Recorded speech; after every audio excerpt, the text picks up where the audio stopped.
السلام عليكم، كي دايرين؟ لاباس عليكم؟ كنتمنى انكم كلكم بخير وعلى خير ودائما مع الهميزات في العقار. اليوم ان شاء الله غادي نشارك معكم واحد الهمزه ما شاء الله، فيرما فيها 4000 متر كاري، دايره كامله بالسور، عندها التيتر فونسي ديالها، كاين فيها منزل وبير حتى هما داخلين للتيتر. واكيد اللي مهتم غادي يجي يشوف مباشره. منزل عنده طابق ارضي وكاينين دروج، هادو اللي كيبانوا لكم كيطلعوا السطح. بالنسبه للمنزل داير بالكاميرات، وشوفوا معايا هنايا في هاد الجهه د الارض كاين فيها الغازون، مزروع فيها الغازون، والجهه الاخرى كاينين فيها اشجار. واكيد اللي مهتم غادي يجي يشوف مباشره. هنايا حتى الجرده كاين هاد الحمام خارجي، وندخلوا دابا نكتشفوا المنزل كيف غادي يبان لكم مقسم على جوج. هنا هاد الباب اللي من الجرده غادي يدخلنا للصالون، وعاد من بعد كاين واحد الباب الفصيل اللي غادي يدخلنا لبقيه المنزل. وكي كنقول لكم دائما اللي مهتم اكيد يتواصل ويجي يشوف مباشره. بالنسبه لهذا المنزل كيف لاحظتوا معايا هنا كاين فيه صالون، والنص الثاني او الفصيل كاين فيه صالون ثاني، كاين كوزينه مجهزه دايره بالبلاكارات وطالعه كامله بالزليج، كاين فيها الفران ولا بلاك كذلك. كاين حمام غادي نشوفوه جميع طالع كامل بالزليج، دوش طواليت اعزكم الله.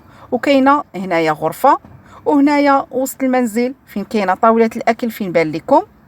هذا حمام اعزكم الله، دوش طواليت طالع كامل بالزليج، كاين فيه شرجم ديال التهويه.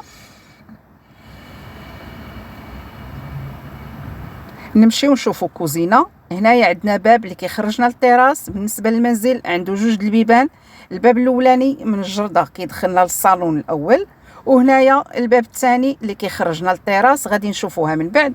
وشوفوا معايا ما شاء الله كوزينه دايره ببوطاجي، كذلك كاينين بلاكارات بالالومنيوم. كوزينه اللي مجهزه ما شاء الله، كاين فيها كذلك فران ولا بلاك وطالعه كامله بالزليج.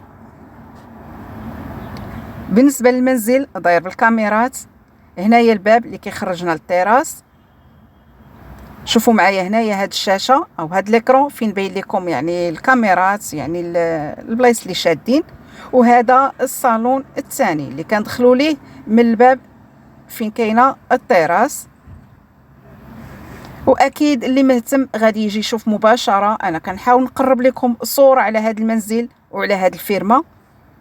بالنسبه للثمن هذا الخير كامل ثمن جد مناسب وقابل للتفاوض بشكل خفيف. الثمن ديال هذا الخير غير 85 مليون وقابل للتفاوض. للتذكير هنايا كاينه هذه الغرفه. للتذكير الفيرما عندها التيتر فونسي داخل فيه منزل كذلك البير. هذا هو الباب اللي كيخرجنا للصالون الاولاني، يعني بالنسبه للصالون اللي عنده باب الجرده.